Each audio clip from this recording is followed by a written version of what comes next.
और यीशु मसीह अपने बारे में कुछ बात को बोल रहा है। यीशु मसीह अपने मिशन के बारे में बोल रहा है जी। बड़े मेहरबानी से लूका 4 का 18-20। प्रभु का आत्मा हाँ जी मुझ पर है, हाँ इसलिए कि उसने कंगालों को सुसमाचार सुनाने के लिए हाँ जी मेरा अभिषेक किया है, हाँ जी और मुझे इसलिए भेजा है कि बंदियों को छुटकारे का और अंधों को दृष्टि पाने का सुसमाचार प्रचार करूं और कुचले हुओं को छुड़ाऊं और प्रभु के प्रसन्न रहने के वर्ष का प्रचार करूं। या यीशु मसीह अपने मिशन के बारे में बता रहा है। यीशु क्यों संसार में आया? यीशु मसीह क्या कह रहे कि मैं संसार में इसलिए आया, एक संदेश लेकर मैं संसार में आया। और वो संदेश क्या है? वो कह रहा मैं इसलिए आया कि कंगालों के पास में आ जाऊं, जो बंदी में है उनके पास में आ जाऊं। और वो कह रहा है जो अंधे हैं उनके लिए मैं समाचार लेकर आऊं। और फिर वो कह रहा है कि जो कुचले हुए हैं, पिसे हुए हैं, टूटे हुए हैं, मैं उनके लिए एक समाचार लेकर के आया हूं। आपसे कहना चाहते प्यारे परमेश्वर, हम जितने लोग यहाँ पर हैं और जितने हमें सुन रहे हैं और जो सुनेंगे यूट्यूब और फेसबुक पे, हर एक के जीवन में हम में से प्रत्येक जन कहीं ना कहीं इस जगह पर है। हम में से प्रत्येक जन के जीवन के अंदर कोई ना कोई विशेष बात है। क्या बात है? या तो हमारे जीवन में कहीं ना कहीं कोई अंधापन है। अंधापन का मतलब शारीरिक अंधापन हो सकता है या आत्मिक अंधापन हो सकता है। कंगालपन की अवस्था में हो सकता है, आप में से कुछ लोग हो आत्मिक कंगालपन हो सकता है या संसारिक या शारीरिक कंगालपन हो सकता है। बंधन करने का काम हो सकते हैं, शायद हो सकता है आत्मिक बंधन आप में होगा या शारीरिक बंधन आपके जीवन में हो सकता है। या इनमें से सारी बात में से 3 बात ना होकर के हो सकता है आप जीवन के अंदर कुचले में होंगे, पिसे में होंगे। आपके जीवन के अंदर आपको पूरी तरह से पिसल दिया गया होगा, पीस दिया गया होगा, कुचल दिया गया। जीवन में शायद आप इन अवस्था में होंगे। खुशखबरी ये है, यीशु कह रहा है मैं इसलिए आया, परमेश्वर का आत्मा का अभिषेक मुझे मिला, प्रभु का आत्मा मुझ पर है। और इसलिए है कि मैं क्या करूं? प्रभु के प्रसन्न रहने के वर्ष का प्रचार करूं। इसका मतलब क्या? वो कह रहा है कि मैं इसलिए संसार में आया। यदि तुम्हारे जीवन के अंदर अंधापन है, कंगालपन है, किसी अवस्था तुम्हारी है या तुम भक्ति में हो, तो मैं इसलिए आया कि तुम्हारे जीवन के अंदर एक आनंद का सुसमाचार दे दूं। हालेलुया। मैं तुम्हारे जीवन के तमाम प्रकार के दुखों को प्रसन्नता में बदलने के लिए आया। मैं तुम्हारे जीवन के तमाम जो आंसू है वो अंधेपन की वजह से हो सकते हैं, किसी बंधन की वजह से हो सकते हैं, किसी पीड़ा की वजह से हो सकते हैं, लेकिन यीशु कह रहा है आनंदित हो जाएंगे। हालेलुया। खुश बनाइए, मैं प्रभु के प्रसन्न रहने के वर्ष का प्रचार करने के लिए आया हूं। आपसे कहना चाहते हमारा यीशु अपने से हर एक को एक समाचार देने के लिए आया, एक संदेश देने के लिए आया, एक पैकेज उसने मेरे आप में लेकर आया। और उसका पैकेज ये कहता है यदि तुम मेरी बात को स्वीकार करोगे या मुझे अपने लाइफ में ले लोगे, क्या होगा? तुम्हारे जीवन में प्रभु के प्रसन्नता रहने का वर्ष, प्रभु के प्रसन्न रहने का वर्ष, अर्थात तुम्हारे जीवन का जो स्थिति है, जो दुखी स्थिति है, परेशानी की स्थिति है, आंसुओं की परिस्थिति है, वो कैसे चेंज हो जाएगी? वो सारी परिस्थिति प्रशंसा में चेंज हो जाएगी, आनंद में चेंज हो जाएगी, खुशी में चेंज हो जाएगी। क्या आप आनंदित नहीं खुदा के लोगों? क्या आप खुश नहीं परमेश्वर के संदेश से? यदि खुश है तो जोर से हालेलुया बोलें, जोर से हालेलुया बोलें। हमारे जीवन में आगे आ जाए। बाद में महीने में हम हैं, हम इस बात के महीने में 4 संडे में 5 विशेष बातों को हम हर संडे 5 बातों को देखकर उनके साथ आपके प्रभु का संदेश हम बांटेंगे। इसलिए याद रखें, इसलिए महीना हमारे आपके जीवन के अंदर कुछ परमेश्वर अद्भुत काम करेगा, परमेश्वर आपके लाइफ में कुछ अद्भुत काम करेगा। कुछ परमेश्वर ऐसी बातों को आपके अंदर, आपकी आत्मा और आपके शरीर में डाल देगा, जिसके द्वारा आप क्या कहेंगे? आप कहेंगे वाओ, प्रेज़ द लॉर्ड, धन्यवाद इस महीने महीने के लिए मेरे जीवन में मैंने परमेश्वर की महिमा की बातों को देखी। तो 5 विशेष बातें हर संडे 4, यानी कि 4 संडे में हर संडे 5 बातें देखेंगे। पहले संडे इस संडे हम देखेंगे 5 बातें परमेश्वर के राज्य की। नेक्स्ट संडे हम इस बात को देखेंगे 5 बातें जो हमारे कार्य के अंदर जब हमारे कार्य में बढ़ोतरी कैसे ला सकती हैं। फिर हम विशेष 5 बातें देखेंगे हमारी व्यक्तिगत और पारिवारिक जीवन में कैसे हम सफलता प्राप्त कर सकते हैं। और लास्ट संडे का हम देखेंगे वो 5 बातें कैसे हम अपने जीवन में समस्याओं से, बीमारियों से छुटकारा पा सकते हैं। हर संडे आप एक अद्भुत आनंद को प्राप्त करने जा रहे हैं। हर संडे आप एक आत्मिक अद्भुत भोजन को प्राप्त करने जा रहे हैं। आइए हम इस पहले संडे में स्टार्ट करें। हम देखेंगे 5 बातें परमेश्वर के राज्य के बारे में। Now 5 things about the kingdom of God. परमेश्वर के राज्य के बारे में 5 बातें आपसे कहना चाहते हैं। खुदा के लोगों, अभी स्टार्टिंग में शायद आपको लग रहा है क्या है, लेकिन आपसे कहना चाहते हैं परमेश्वर के राज्य का मतलब वो जगह जहां पर परमेश्वर राज्य करता है। एक विशेष स्थान पर अपने आप को लेकर जाना। We have to reach और we have to enter at that place। तो जगह पर अपने आप को लेकर जाना जहां क्या है, जहां किसका राज्य है, किसका राज्य है, परमेश्वर का राज्य। अपने आप को हम उस स्थान पर लेकर जाएंगे जो कहलाता है किंगडम ऑफ गॉड, जो कहलाता है परमेश्वर का राज्य। और जो ही हम परमेश्वर के राज्य में प्रवेश करेंगे, हमारी लाइफ के अंदर अद्भुत अद्भुत आशीष आएंगी। इस पूरे संसार के अंदर 2 राज्य ऑपरेट करते हैं, किंगडम ऑपरेट करते हैं। एक कहलाता है परमेश्वर का राज्य और दूसरा कहलाता है शैतान का राज्य। एक कहलाता है अंधकार का राज्य और दूसरा कहलाता है ज्योति का राज्य। आपसे कहना चाहते, अगर बोलचाल की भाषा में बोले, संसार के अंदर 2 सरकारें ये चाह रही है कि क्या हमारी प्रभुता आ जाए। एक किसकी सरकार है, परमेश्वर की सरकार है, और दूसरी किसकी सरकार है, शैतान की सरकार है। ये दोनों ये चाह रहे हैं हम यहाँ पर क्या करें, डोमिनियन करें, हम यहाँ पर राज करें। आपसे कहना चाहते हैं पास्टर साहब, क्या परमेश्वर के राज्य में शैतान राज्य कर सकता है? नहीं कर सकता। लेकिन कई ऐसी बातें जीवन में होती है, व्यक्ति के जीवन में ऐसी बातें होती है कि परमेश्वर का राज्य लोगों के जीवन से, परिवारों से खत्म हो जाता है और वहां फिर क्या आ जाता है, शैतान का राज्य आ जाता है, अंधकार का राज्य आ जाता है। फिर उस स्थान में क्या होता है, निराशा होती है। फिर उस स्थान में क्या होती है, बीमारी होती है। फिर स्थान में क्या होता है, तमाम प्रकार की असफलताएं होती है। लेकिन आपसे कहना चाहते, आप और मैं शैतान के राज्य के लिए नहीं बने, आप और मैं परमेश्वर के राज्य के लिए बने हैं, ज्योति के राज्य के लिए बने हैं, परमेश्वर के राज्य में प्रवेश करने के लिए बने हैं। हम इस संसार में इसलिए है कि परमेश्वर के राज्य का क्या करे, आनंद बना सके। और आज अब एक 2 बातों को देखेंगे। What is the kingdom of God? परमेश्वर का राज्य है क्या, परमेश्वर का राज्य क्या है और क्या नहीं है। अगर हमारे जीवन में ये बात समझ में आ जाती है, हम कहें आज आपकी समस्या कोई भी ना हो, आज बीमारी की अवस्था में आप आए हैं, आप चंगाई को प्राप्त करेंगे। आप जीवन के अंदर एक हाथ अनुभव लेकर यहाँ पर आएंगे, एक जोश जीत का अनुभव लेकर आप यहाँ से जाएंगे। आप यहाँ पर एक टूटी अवस्था में आए हैं, आप एक टूटे हृदय परमेश्वर के सामने से आज छोड़ने जा रहे हैं। लेकिन हमें समझना क्या है, we have to understand what is the kingdom of God, what is kingdom of God और what is not kingdom of God। परमेश्वर का राज्य क्या है और क्या नहीं है।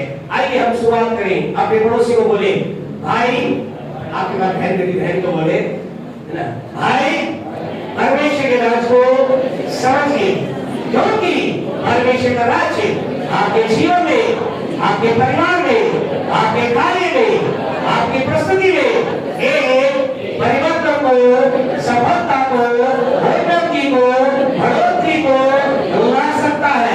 इसलिए परमेश्वर के राज्य को समझना समझो। किसको समझेंगे, किसको समझेंगे? परमेश्वर के राज्य को समझेंगे। परमेश्वर का राज्य क्या नहीं है। आइए हमारे साथ निकाले रोमियो की पत्री उसका 14 chapter, book of Romans chapter 14 14वां अध्याय, रोमियो की पत्री उसका 14वां अध्याय उसके 17 वचन को पढ़ें। हाँ जी, क्योंकि परमेश्वर का राज्य, हाँ जी, क्योंकि ध्यान से सुने और पढ़े, आपके सामने भी है। क्योंकि परमेश्वर का राज्य खाना पीना नहीं, बस नंबर 1 आपसे कहना चाहते हैं परमेश्वर का राज्य के मुझे बात समझनी है। The kingdom of God is not eating and drinking. परमेश्वर का राज्य खाना और पीना। आप मेरे पास सभी क्या बात कर रहे हो? हमें तो लोगों ने कहा था जब आप प्रभु के पास आओगे, जब प्रभु को ग्रहण करोगे, जब परमेश्वर के अपने जीवन प्रभु को देखोगे, तुम्हारे जीवन में भरपूरी होगी, तुम्हें किसी भली वस्तु की कमी ना होगी, उत्तम पदार्थ को सब खाएंगे, उत्तम पदार्थ को सेवन करेंगे। लेकिन आप कह रहे पास से आप गलत हो, सिस्टर सही तो पढ़ रहे हो। परमेश्वर राज क्या कह रहा है दोबारा? क्योंकि परमेश्वर का राज्य क्योंकि परमेश्वर का राज्य खाना पीना नहीं, खाना पीना। आपसे कहना चाहते हैं, अगर आप परमेश्वर के राज्य का आनंद लेना चाहते हैं, you have to understand it is not the eating and drinking. ये परमेश्वर का राज्य खाना और पीना नहीं। परमेश्वर का राज्य मेरे आपके कह सकते हैं सांसारिक बातों की पूर्ति के बारे में नहीं है। आज की सुबह आपसे कहना चाहते हैं, आप मेरे विचार के साथ यहाँ आए, किसी भाई ने आपको कहा, किसी बहन ने आपको कहा, चलो परमेश्वर के भवन में चलो, चलो प्रभु के उपस्थिति में जाओ, क्या होगा? प्रभु तुम्हारे जब में आशीष देगा, बरकत देगा, भरपूरी आएगी। लेकिन आज की सुबह आपसे कहना चाहते, परमेश्वर का राज्य खाना और पीना नहीं है। इसका मतलब क्या है? करे परमेश्वर वो, इसका मतलब यह है, अगर हम परमेश्वर के राज्य को देखना चाहते तो परमेश्वर का राज्य खाने पीने के अंतर्गत लिमिटेड नहीं है। परमेश्वर का राज्य केवल मेरे और आपके भूख और मेरे आपके कपड़े और मेरे आपके दिनचर्या के बारे में बातचीत नहीं करता है। आज कई लोग प्रभु के पास आते हैं ये विचार से कि मैं प्रभु के पास जाऊंगा और जब भी प्रभु के पास जाऊंगा मुझे सारी संसारिक आशीषें मिल जाएंगी। आपसे कहना चाहते हैं और फिर वो जीवन में दौड़ लगाते हैं, एक प्रयास करते हैं, वो मीटिंग में जाते हैं, प्रार्थना वो करते हैं, वचन को पढ़ते हैं और जीवन के अंदर अपने तरीके से लाइफ में चलते रहते हैं। ये सारे काम करने के साथ साथ और फिर क्या होता है? उन्हें वो अपने लाइफ में भरपूरी प्राप्त नहीं होती। तो क्या कहते हैं? हम तो गलत प्रभु के पास आ गए, हम तो गलत जगह पर आ गए। और उस पहला कुरिन्थियों के 15 अध्याय पर आप निकालेंगे, बुक ऑफ कुरिन्थियंस पहला कुरिन्थियों के 15 अध्याय पर आप निकालेंगे, वहां पर उसके 19 वचन में पौलुस एक अद्भुत बात कह रहा है, प्रभु का दास एक अद्भुत बात कह रहा है। क्या कह रहा है? बड़ी मेहरबानी से हाँ जी, यदि हम केवल सुने, ध्यान से सुने, यदि हम केवल इसी जीवन में मसीह से आशा रखते हैं तो हम सब मनुष्यों से अधिक अभागे हैं। तो हम सब मनुष्य से अभागे हैं। यहाँ पर प्रभु का दास क्या कह रहा है? परमेश्वर का दास कह रहा है, अगर आप मसीह के पास इसलिए आए हो कि मुझे संसार की चीज मिल जाए, ये मिल जाए, वो मिल जाए, अच्छा घर मिल जाए, अच्छी गाड़ी मिल जाए, अच्छा बंगला मिल जाए, अच्छी चीज मिल जाए, अच्छा कपड़ा मिल जाए, अगर तुम इसी जीवन के लिए मसीह पर आशा रखते हो, प्रभु क्या कह रहा है? तुम क्या हो? यहाँ परमेश्वर का दास पौलुस क्या कह रहा है? उस समय की कलीसिया को कह रहा है, उस समय वो कह रहा है जिन्होंने अपना सब कुछ छोड़कर प्रभु के पीछे आ गए, अपने घर को उन्होंने छोड़ा, अपने चीजों को उन्होंने छोड़ा और प्रभु के पास आ गए। अब पौलुस ने क्या कह रहा है? बोले भाई ध्यान रखो, तुमने सब कुछ छोड़ दिया, प्रेज द लॉर्ड। तुम पहले कुछ और करते थे, अब तुमने परमेश्वर को ग्रहण कर लिया है। पहले तुम संसार में पीते थे, अब तो अपनी देह को पवित्र आत्मा मंदिर बना दिया है, तुम पवित्र बन गए हो, अच्छे बन गए हो, बढ़िया बन गए हो। लेकिन याद रखना, क्या याद रखना? अगर तुम इसीलिए प्रभु के पीछे आए हो कि हम प्रभु के पीछे इसलिए हैं कि हमें ये संसार में जो दिखाई दे रहा है ये मिल जाए, तो पौलुस क्या कह रहा है? पौलुस कह रहा है, अगर इसी जीवन की आशा रखते हो, अगर केवल इन्हीं बातों के लिए तुम प्रभु के पीछे आए हो, तो तुम क्या हो? जो दूसरे लोग हैं जो प्रभु के राज्य में नहीं आए हैं, उनसे भी तुम क्या हो? उनसे भी अभागे हैं। तुम बहुत ही श्रापित हो, तुम्हारे जीवन में कोई आशीष की आशा नहीं है। आज की सुबह आपसे कहना चाहते खुदा के लोगों, परमेश्वर का राज्य खाना और पीना नहीं है। परमेश्वर का राज्य खाना पीना नहीं का मतलब क्या है? आप क्या प्रभु ये चाहता है हम भूखे मरे? क्या प्रभु ये चाहता है? आप में कुछ लोग क्या सोचते? बस ऐसा हमने तो सोचा था, वो हमारा किराए का मकान है, हम प्रभु के पास आएंगे, जल्दी हमारा क्या होगा? खुद का मकान हो जाएगा। आज हमारे पास साइकिल है, हमने सोचा बहुत जल्दी मोटरसाइकिल आ जाएगी, मोटरसाइकिल है, मैंने सोचा कार आ जाएगी, कार है, मैंने सोचा बहुत बढ़िया कार आ जाएगी। अब से कहना चाहते प्रभु कह रहा है, इसी चीजों पे तुम आशा रखते हो या इन्हीं जो देखती चीजों के बारे में आशा रखते हो, तो तुम क्या हो? सबसे अभागे हो। पहले परमेश्वर आपको मालूम है प्रभु ऐसा क्यों कह रहा है? क्या इसका मतलब ये है कि प्रभु में गरीब रखना चाहता है? हाँ या ना? क्या प्रभु ये चाहता है आप जीवन भर किराए के मकान में रहें? क्या प्रभु चाहता है कि आप जीवन भर साइकिल चलाते रहें? फिर यहाँ ये इसका मतलब क्या है? आप गलत है या प्रभु वचन गलत है? बोलो दोनों सही है। अरे बोलो दोनों सही है। बोलो वचन भी सही है। अरे बोले वचन भी सही है। शक है किसी वचन में? वचन भी सही है और मैं भी सही हूँ।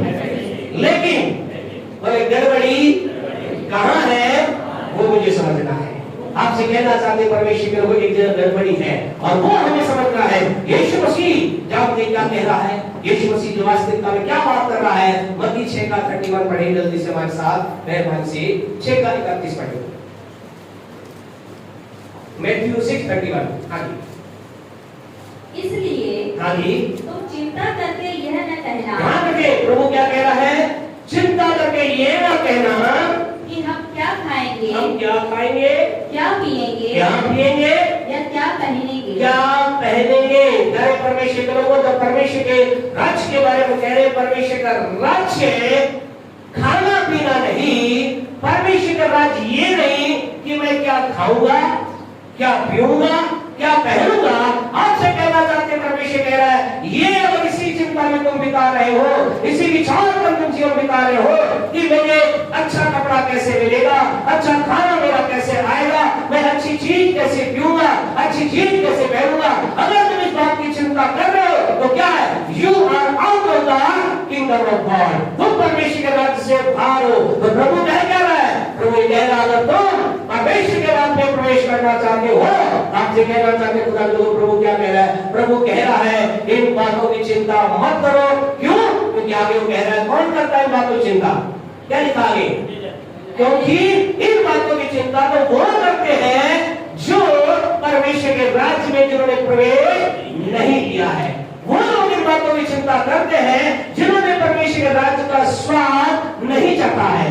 वो लोग परमेश्वर के राज्य की चिंता करते हैं जिनके पास they do not have the right understanding about the kingdom of God, जिनके पास परमेश्वर के राज्य की सही जानकारी नहीं, वो रखते हैं। और आप और मुझे तो क्या है, परमेश्वर के राज्य की सही जानकारी है। और सही जानकारी ये है, अगर मैंने परमेश्वर के राज्य में प्रवेश कर लिया है, अगर मैंने अपना जीवन प्रभु को दे दिया है, अगर मैंने अपना हृदय में परमेश्वर को राज्य दे दिया है, मैंने अपने जीवन में ये कह दिया है, परमेश्वर मेरे जीवन में तेरा राज्य है, मेरे जीवन में तेरी सरकार है, मेरे जीवन में तेरी सरकार राज्य करती है, आपसे कहना चाहते हैं, तो इसका मतलब परमेश्वर के राज्य में आप क्या हो गए हैं, प्रवेश हो गए हैं। और अब इसका मतलब ये है, अब आपको और मुझे ये चिंता करने की जरूरत नहीं है कि मैं क्या खाऊंगा, क्या पीऊंगा, क्या मैं पहनूंगा, क्योंकि अब मैं परमेश्वर के राज्य में प्रवेश कर गया हूँ।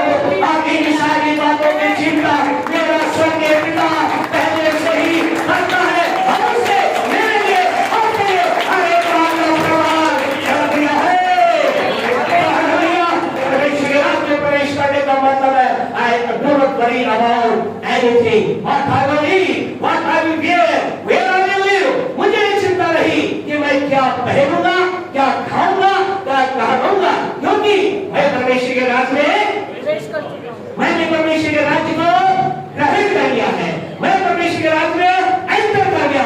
अब मुझे चिंता नहीं, क्योंकि आगे ऐसा लिखा है, अन्य जाति लोग इस बात की चिंता करते हैं, तुम्हारा स्वर्गीय पिता। किसका स्वर्गीय पिता? से समाप्त। किसका? अरे किसका? किसका? बोले मेरा, बोले मेरा स्वर्गीय पिता जानता है मुझे कौन से समय किस चीज की आवश्यकता है।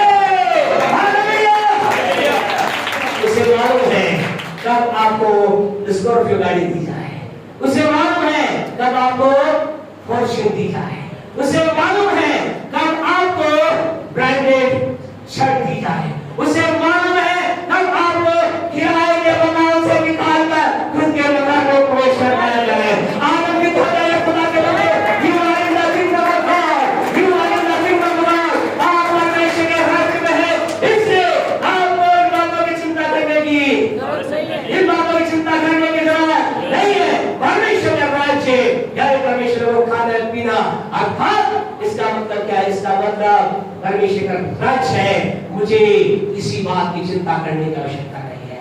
आज आप परमेश्वर के राज्य की पहली बात को समझे, तो ये है मुझे खाने पीने की चिंता करने की आवश्यकता नहीं है। नंबर 2, दूसरा परमेश्वर के राज्य के बारे में क्या है, मैथ्यू 6:34 पढ़े, मत्ती 6:34 पढ़े जल्दी।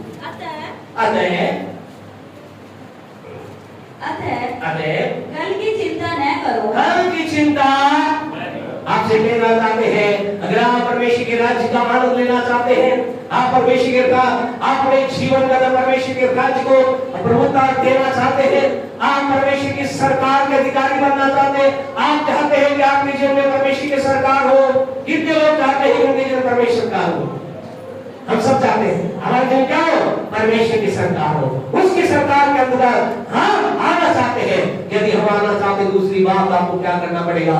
कल की चिंता नहीं करनी पड़ेगा। मेरे पास यही तो दिक्कत है, हम तो हर समय किसका कर रहे हैं? कल की चिंता कर रहे हैं, कल क्या होगा।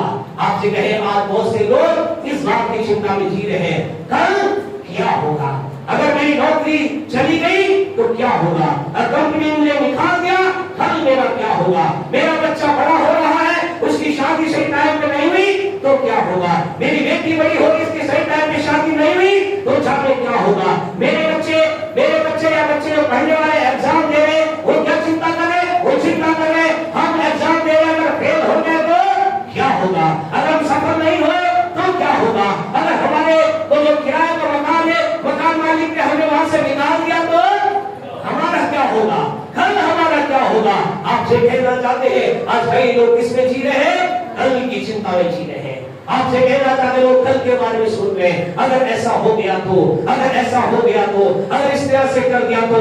आज की सुबह आपको खुदा के लोग उत्साहित करके कहना चाहते हैं आप परमेश्वर के राज्य में हैं, आप परमेश्वर के राज्य में हैं, आपने अपना हृदय खोला है, आप परमेश्वर के राज्य में प्रवेश करेंगे। इसलिए कल के बारे में आप ना सोचिए। अगर कल आपकी कंपनी आपको निकाल रही है जहां आपकी तनख्वाह 20,000 है, 25,000 है, 60,000 है, 1 लाख है, 2 लाख है, आपसे कहना चाहते हैं परमेश्वर जो कुछ भी अभी आपको दे रहा है, अगर आप ये समझ लेंगे कि आप परमेश्वर के राज्य में हैं, अगर आप परमेश्वर के राज्य में हैं, इस बात को अगर आप समझ लेंगे, आपसे कहना चाहते आपकी अगली जो नौकरी होगी, आपकी जो अगली कंपनी होगी, आपका जो अगला बिजनेस होगा, आपकी जो अगली पढ़ाई होगी, वो आपसे कहना था पीछे से पहले से ज्यादा सर्वोत्तम होगी, पहले से ज्यादा बड़ी होगी, आपकी अगली सरकारी नौकरी करना पिछली कंपनी से ज्यादा होगी, आपका रिजल्ट पिछले साल से अच्छा होगा। पढ़ने वाले बच्चों आपसे कहना चाहते हैं अगर आप परमेश्वर में, आप परमेश्वर के राज्य में, अगर पिछले साल आपकी 60% बनी थी तो तैयार हो जाइए, इस साल आप 90% को देखने जा रहे हैं, 95 को देखने जा रहे हैं। उस साइड को मैं बता के बोलो क्योंकि आप और मैं भी in the kingdom of God. उस साइड हो जाइए, बोलिए मैं परमेश्वर के राज्य में हूँ, परमेश्वर के राज्य हूँ, मेरे जीवन में परमेश्वर का राज्य प्रभुता करता है। आपसे क्या खुदा के लोग हम कई बार समझ नहीं पाते, हम कई बार क्या होता है हमें अपना जीवन सरलता में प्रभु को दे तो दिया, फिर भी कहाँ बिताते हैं? चिंता करते रहते हैं। कहाँ की चिंता? कल की चिंता। 6:34 क्या कहता है बंदी? कल के बारे में चिंता आगे क्या लिखा है? क्योंकि कल का दिन अपनी चिंता आप कर लेगा। हमें तो मालूम आपने कितनी बार इस सत्य की गहराई में गए हैं। खुदा क्या कह रहा है? प्रभु ये नहीं कह रहा कल के बारे में चिंता मत करो, हे बच्चों कल के बारे में चिंता मत करो, तुम्हारी चिंता तुम्हारे माँ बाप कर लेंगे। हे पति कल के बारे में चिंता मत कर, तेरी कल की चिंता तेरी पत्नी कर लेगी। हे पत्नी तू कल की चिंता मत कर, तेरा पति तेरे बारे में कल की चिंता कर लेगा। ऐसा लिखा है क्या कहता है? कल की चिंता मत कर, क्योंकि जो कल है हमने क्या कर रखा है? उस आने वाले कल को अपने आप में डाल रखा है। लेकिन प्रभु कह रहा है कल की चिंता मत कर लेगा, उसको दे दो काम, ये उसका काम है। आप फ्री हो जाओ, आप कल की चिंता कल पर कल को करने दो। अर्थात आपसे कहना चाहते 6 मई की चिंता कौन करेगा? अरे 6 मई करेगा, बिल्कुल सही जवाब है, ताली बजा दें एक बार। आपसे कहना चाहते 6 मई की चिंता डेनिस को करने की जरूरत नहीं। अपने पड़ोसी बैठते उसको बोले 6 मई की चिंता तुझे करने की जरूरत नहीं। 6 मई की चिंता 6 मई आप कर लेगा, आप कर लेगा। हम नहीं जानते कितनी गहराई से बात को समझ रहे। अगर हम इस बात को समझ जाए, आप नाचेंगे कूदेंगे और आप कहेंगे और मुझे इस 1 तारीख की चिंता नहीं, आने वाले 10 तारीख की चिंता नहीं। जब मेरे मकान का किराया कि मकान मालिक आएगा वो नया किराया लाओ, मुझे चिंता नहीं। तो आने वाले दिन की चिंता मेरा परमेश्वर, कल आने वाले दिन की चिंता कल आप ही कल कर लेगा। क्या होगा काम में कल? उस दिन क्या होगा? 6 मई को क्या होगा? 6 मई स्वयं उस बात की चिंता करेगा और उस चीज को आपको ला कर दे देगा। वो 6 मई कहेगा भैया तूने मुझे फंसा दिया, तूने मुझे डाउन दे दिया, तूने क्या किया, मुझे विजय कर दिया। आप मेरी चिंता है। और वो 6 मई क्या करेगा? वो 6 मई अगर आपको कल 6 मई के दिन 6,000 चाहिए, 60,000 चाहिए, 6 लाख चाहिए, 6 करोड़ चाहिए, आपसे केवल 6 मई आपके अकाउंट में उसे वो डालना ही पड़ेगा, क्योंकि आपने कल की चिंता कल के हवाले कर दी। लेकिन दिक्कत ये है अब कल की चिंता, कल की तो क्या आने वाले बरसों की चिंता। बच्चा पैदा हो गया, बेटा पैदा हो गया, बेटी पैदा होगी। आज तो गवर्नमेंट ऐसी है बोला वो कर दो, क्या कौन सी योजना है? सुकन्या योजना बोला आज से 500 रुपए डालो, जब बच्ची बड़ी होगी 5 लाख मिलेंगे। आज की तारीख से क्या कर सरकार आने वाले 5 लाख के लिए हमें चिंता में डाल दी। 5 लाख 5 लाख 5 लाख और हम क्या कर रहे हैं? उस सुकन्या में डाल रहे हैं। अरे भैया अच्छा बात, बचत करना अच्छी बात है, लेकिन आप सुकन्या और बड़ी कन्या, अच्छी कन्या, बेटी बचाओ योजनाएं, और हमारे एमपी में क्या चल रही थी? एमपी में कुछ और चल रही है, लाडली योजना, लाडला योजना। इन योजनाओं के पीछे मत जाओ, आइए हम अपने परमेश्वर की योजना के पीछे जाएं। ये योजना सरकार का साथ बदल जाएगी। अभी लाडली है, अगला लाडला बना देगा, और अगला जो आएगा बोला कोई लाडली लाडला नहीं है, यहाँ तो पति पत्नी योजना है। फिर अगला आएगा बोलेगा यहाँ कोई पति पत्नी योजना नहीं, यहाँ कुंवारे योजना है, तो मर जाएंगे वो पति पत्नी हो। तो इसलिए क्या करें? इन योजनाओं को भरोसा ना करें। आइए हम कल की चिंता कल पर डाल दिए। आपसे कहना चाहते आप परमेश्वर के राज्य में हैं। You are in the kingdom of God। आप परमेश्वर के राज्य में, इसके आपको क्या करना है? आपको कल के बारे में चिंता करने की आवश्यकता नहीं है। तीसरी इंपॉर्टेंट बात, जल्दी से हम आगे चले। रोमियो की पत्री का 14 चैप्टर हम निकाले। परमेश्वर का राज्य पढ़े जल्दी से, 14 का 7 पढ़े। हाँ जी जल्दी। क्योंकि परमेश्वर का राज्य हाँ जी खाना पीना नहीं, हाँ जी, परंतु धर्म और नाम से, परंतु धर्म। तीसरी इंपॉर्टेंट बात कह रहे परमेश्वर वो, आप परमेश्वर के राज्य का आनंद लेना चाहते हैं, आप परमेश्वर के राज्य की भरपूरी का आनंद लेना चाहते हैं, तो आपको पहला करना है खाने पीने की चिंता नहीं करना है। दूसरा आपको कल की चिंता नहीं करना है। तीसरा आपको क्या करना है?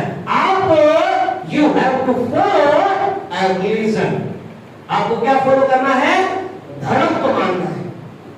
अगर पैसा मरवाओगे, चारों तरफ यही तो लड़ाई है।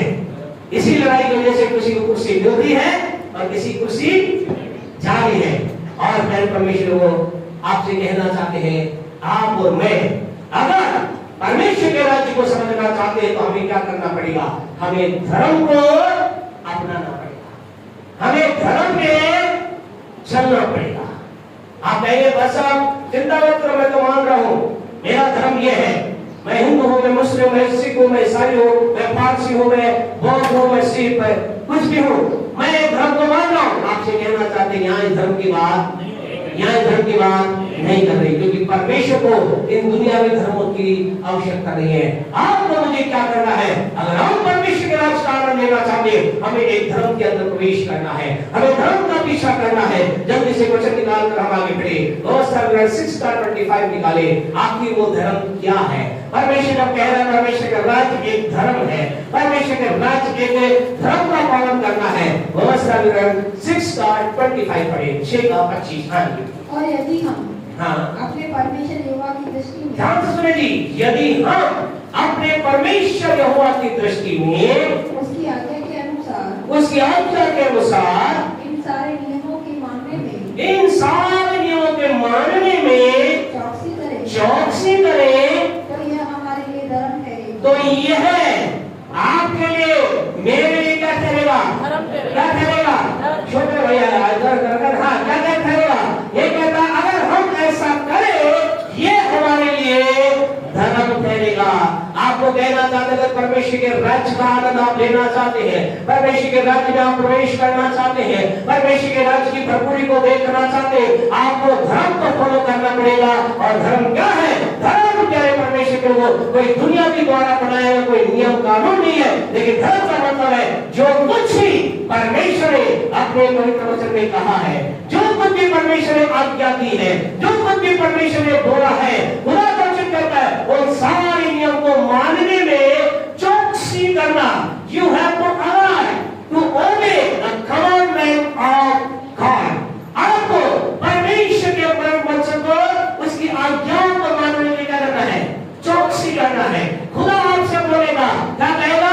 बेटे तू सच बोल। तो आपको क्या करना है? सच बोलना है। क्या करना है? आशीर्वाद बोल रहे सच बोलना है।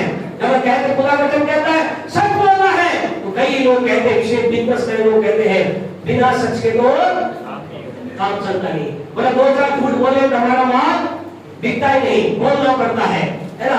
ये आप लोग बेटा लेगा पोता बरतेगा, है ना, ये चलेगा। अब पता चले वो घर से बाहर के उससे पहले पाया हिल गया, लेकिन बोलना क्या? बोलना पड़ता है ना। लोगों ने आज क्या है, लोगों ने अपने जीवन में एक विचार बना लिया है। क्या विचार बना लिया है? अगर हमें जीवन में आगे बढ़ना है तो झूठ बोलना है। एक बहुत सारे पहले की बात है, एक खरबूजा खा रहे थे, खरबूजा खाते ना, खरबूजा खा रहे। अच्छा खरबूजा दो चीज होते हैं, एक खरबूजा एक तरबूजा। तरबूज क्या होता है? लाल होता है। खरबूज क्या होता है? सफेद सफेद होता है, ऊपर से अंदर से थोड़ा पीला से निकलता है। एक व्यक्ति खरबूजा बेच रहा था, खरीद बेच रहा था, बेच रहा था और बोल रहा था चीनी से मीठा, चीनी से मीठा, खरीद लो खरबूजा चीनी से मीठा। सारी कॉलोनी आगे बोला गजब यार, चीनी से मीठा है। और क्या क्या लोगों ने खरीद लिया, ले लिया और उन्होंने गए घर में, उन्होंने काटा खाया तो क्या निकला? है जी बिल्कुल क्या निकला? फीका निकला। वो फिर क्या? उसने कहा बड़ी कमाई हुई यहाँ। फिर वो दूसरे दिन आ गया कर बोला चीनी से मीठा, चीनी से मीठा, चीनी से मीठा। सारे लोग आगे बोले अब खतरनाक क्या बोल रहा है? चीनी तो फीका है। बोले क्या क्या तुमने? तो हमने काटा और खाया। अरे बोले मैंने क्या कहा था? मैंने कहा था चीनी से मीठा। मैंने क्या कहा था? मैंने कहा था चीनी डालोगे तो मीठा बनेगा। मैंने कहा था चीनी से मीठा होगा ये, खाओ चीनी से मीठा। तुमने क्या समझा? तुमने समझा चीनी से मीठा है। आप लोग क्या कर रहे हैं? लोग चीजों को बेचने के लिए समझ में आया क्या है? वो क्या कह रहा था? वो कहता था चीनी से मीठा, यानी ये मीठा तो होगा, कैसे होगा? चीनी से होगा, शक्कर से होगा। लोगों ने सोचा चीनी से मीठा है, उसने सारी चीजें बेच दी। आज लोग यही तो कह रहे हैं। बोले कुर्सी खरीद लो, बेटा खरीदेगा पोता बरतेगा, पोता खरीदेगा तो बड़पोता बरतेगा, यानी बरतेगा मतलब बाप रहेगा चलाएगा। आज लोग क्या कर रहे हैं? झूठ के रूप में चीजों को लगातार करते चले जा रहे हैं। इन दिनों में तो बड़ा वो चल रहा है, पूरे 100 रुपए लगाओ, शाम तक क्या हो जाएंगे? 2 घंटे में करोड़पति, 3 घंटे में लखपति, 4 घंटे में अरबपति। हंसमत जाना, करोड़पति बन जाओगे। मत करने आए, ये सब दुनियावी खेल है। आपको कहना चाहते कुछ नहीं, उनकी सेटिंग है सब। तो किसी को पकड़े लाते बोलते हाँ तू करोड़पति बना, बोला बना। बाद में उसे ठोक ठोक पे बनाया जाता, बोलवाया जाता है, तो कोई करोड़पति नहीं बनता। अभी बच्चों आपसे कहना चाहते हैं कोई ऐसे करोड़पति नहीं बनता। इससे क्या करोड़पति जरूर बनते हैं। समझते करोड़पति क्या होता है ना? तो इसलिए हम क्या करें? परमेश्वर के वचन के अनुसार हम क्या है, जो प्रभु ने कहा है उसको मानना धर्म है। और आपसे कहना, जब आप और मैं परमेश्वर की बात को मानने को फॉलो करेंगे, जो कुछ प्रभु ने हमें कहा वो फॉलो करेंगे, परमेश्वर हमें घूरे से उठाकर चट्टान बना देगा। परमेश्वर हमें नीचाई से उठाकर ऊंचाई बना देगा। परमेश्वर हमें भूत से उठा करके सिर हमें बना देगा। परमेश्वर हमें नीचाई से लेकर ऊंचाई पर रख देगा। खुशखबरी यह है प्यारे परमेश्वर को, आप परमेश्वर के राज्य में है और परमेश्वर के राज्य में आपको धर्म को फॉलो करना है। जो कुछ खुदा ने कहा वो करते चले जाए, आप परमेश्वर के राज्य का आनंद उठा पाएंगे। चौथी बात बोल करके हम आगे बढ़े। खुदा के लोगों, हमें धर्म का क्या करना है? पालन करना है। चौथी बात, जल्दी से चले, वहीं चले, रोमियो 14 का 17 पढ़े। हाँ जी। और मेल मिलाप। और अगला क्या है?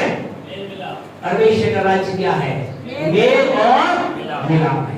यानी एक दूसरे से मिलना जुलना है, एक दूसरे के साथ एक हो जाना है, एक दूसरे के साथ संबंध स्थापित हो जाना है। आज आपसे कहना चाहते परमेश्वर का राज्य क्या है? परमेश्वर के राज्य मेल मिलाप है। परमेश्वर के राज्य में एकता है। परमेश्वर के राज्य में एक हो जाना है। और आपसे कहना चाहिए 2 प्रकार के मेल मिलाप है। पहला मेल मिलाप क्या है? परमेश्वर का मनुष्य के साथ क्या है? मिल जाना है। यानी परमेश्वर को हजारों साल से क्या हो रहा है? आज से हजारों साल पहले हमारा जो पूर्वज था कौन था? आदम ने क्या किया? आदम ने पाप किया। पाप की वजह से लोगों के पाप बढ़ता गया और क्या हो गया? पर सारी मानव जाति क्या हो गई? परमेश्वर से दूर हो गई। और आज सारी मानव जाति क्या प्रयास कर रही है? सारी मानव जाति प्रयास कर रही है, हम परमेश्वर को ढूंढना चाहते हैं, हम परमेश्वर से मिलना चाहते हैं, हम परमेश्वर से बात करना चाहते हैं। आज सारी दुनिया में सारी मानव जाति ये प्रयास कर रही है, हम क्या है? परमेश्वर के साथ मिल जाएं। और आज लोग क्या कर रहे हैं? दुख जब उनके जीवन में आता है, कष्ट उनके जीवन में आता है, पीड़ा उसके जीवन में आती है, क्या करते हैं? वो पुकार कर कहते हैं, और कोई मालिक है, कोई परमेश्वर है, कोई है जो मेरे जीवन दुखों को दूर करे। और क्या होता है? उनकी प्रार्थना, उनकी आवाज, उनकी विनती का उत्तर कुछ भी नहीं आता। कारण ये कि परमेश्वर मनुष्य के बीच में एक बड़ा गैप है, और गैप के कारण से परमेश्वर का मेल मिलाप परमेश्वर मनुष्य नहीं हुआ है। आज के दिन आपको खुशखबरी देना चाहते हैं खुदा के लोगों, until unless we reconcile with God, जब तक हम परमेश्वर के साथ हमारा मेल मिलाप ना हो जाए, आपसे चाहे कितना भी एक व्यक्ति पुकार ले खुदा को, कितना भी रोले हो, कितना भी चिल्लाने हो, आपसे कहना चाहते हैं परमेश्वर की सहायता को, परमेश्वर की मदद को व्यक्ति प्राप्त नहीं कर पाएगा। आज लोगों के जीवन में क्या है? लोग सोच रहे हैं, अगर मैं रोऊंगा, अगर मैं बिलखूंगा, अगर मैं चिल्लाऊंगा, अगर मैं भूखा रहूंगा, अगर मैं प्यासा रहूंगा, अगर मैं तपस्या करूंगा, अगर मैं जंगल में चला जाऊंगा, अगर मैं अपने कपड़ों को ढाक दूंगा, अगर मैं कांधों पे ले जाऊंगा, अगर मैं जंगल में चला जाऊंगा, तो क्या होगा? वो परमेश्वर ईश्वर परमात्मा क्या होगा? खुश होगा, और मुझे खुश होकर के मुझे दान वरदान या मेरे जीवन की आवश्यकता पूरी कर देगा। आपसे कहना चाहते हैं ऐसा वो परमेश्वर ईश्वर परमात्मा नहीं करेगा। Until unless man and women reconcile with God, परमेश्वर से मेल मिलाप ना कर ले, उसके जीवन में काम नहीं हो सकता। आप कहेंगे क्या पास्टर साहब, एक पापी मनुष्य भी परमेश्वर से मिल सकता है? क्या एक पापी मनुष्य का परमेश्वर मेल मिलाप हो सकता है? तो आपको खुशखबरी देना चाहते हैं। क्या खुशखबरी है? अच्छी खुशखबरी ये है, आज अगर आपको ऐसा लग रहा है मेरे जीवन में पाप है, गुनाह है, मेरे जीवन में बहुत सी बातें हैं, और मुझे ऐसा लग रहा है परमेश्वर मुझसे बहुत दूर हो गया है, और खुदा मेरी सुनी नहीं रहा, मेरी आवाज उस तक गई नहीं। आज खुशखबरी आपको देना चाहते हैं, परमेश्वर के साथ मेल मिलाप कर लीजिए। आपकी प्रार्थना इससे पहले कि आप आमीन बोले, आप आमीन बोलकर आप खोले, आपकी प्रार्थना का उत्तर आपकी गोद में होगा, आपकी प्रार्थना का उत्तर आपके पास होगा, आपकी प्रार्थना का उत्तर आपके जीवन में होगा। आपको कहना चाहते हैं खुदा के लोग, हम जितने लोग यहाँ पर रहते हैं, हम में से किसी की भी एक भी प्रार्थना बिना सुने ना रहेगी। आपकी, मेरी, हम सबकी हर एक प्रार्थना का उत्तर आप और मैं हाँ और आमीन के साथ प्राप्त करेंगे।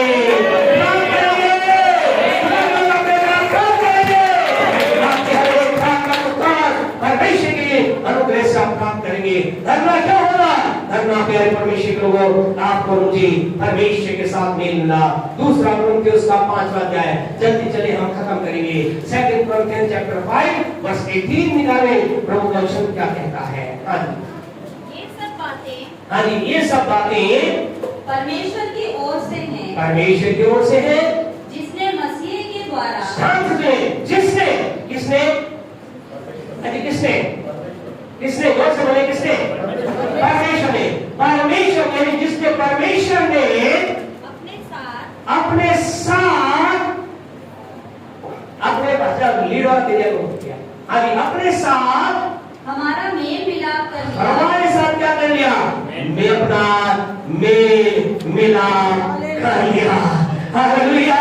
खुदा के लोगों को खुशखबरी है, आप और मैं जो परमेश्वर से बहुत दूर थे, आप और मैं जो परमेश्वर से नहीं मिल सकते थे, परमेश्वर ने आज से 2024 साल पहले He made a super plan for you and me। परमेश्वर ने एक शानदार योजना किसके लिए बनाई? बोले मेरे लिए, बोले मेरे लिए। परमेश्वर ने एक योजना बनाई, और जब तक क्या किया? उसने अपने एकलौते बेटे यीशु को संसार में भेजा और कहा जो कोई भी इस यीशु को अपने जीवन का प्रभु करके ग्रहण करेगा, अर्थात मसीह को जो अपने दिल लेगा, उस मसीह के द्वारा क्या होगा? उस मसीह को ग्रहण करने के द्वारा तुम्हारा किससे परमेश्वर से मेल मिलाप हो जाएगा। हालेलुया। आपने अपने हृदय को खोलकर यीशु परमेश्वर ने अधिकार दिया, आप परमेश्वर से मिल गए। अब आप और परमेश्वर क्या है? क्या है बोले? यीशु के द्वारा आप और परमेश्वर क्या बन गए? एक बन गए। अब आप और परमेश्वर में कोई दूरी नहीं, अब आपसे परमेश्वर दूर नहीं है। अब आपकी प्रार्थना पिता सुन सकता है, अब आपकी आवाज पिता सुन सकता है, क्योंकि मसीह के द्वारा आपका परमेश्वर के साथ हो गया है। हालेलुया। मसीह के द्वारा हमारा मेल हो गया है। आप मेरे पास इतना आसान है, हाँ इतना आसान है। ऐसे कैसे हो जाता है? हम यीशु को ग्रहण करें और पिता के साथ मेल मिलाप हो जाए। ये कैसे होता है? इसका उत्तर दूसरा क्रम 5:17 में, इसका उत्तर दूसरा क्रम 5:17 में है।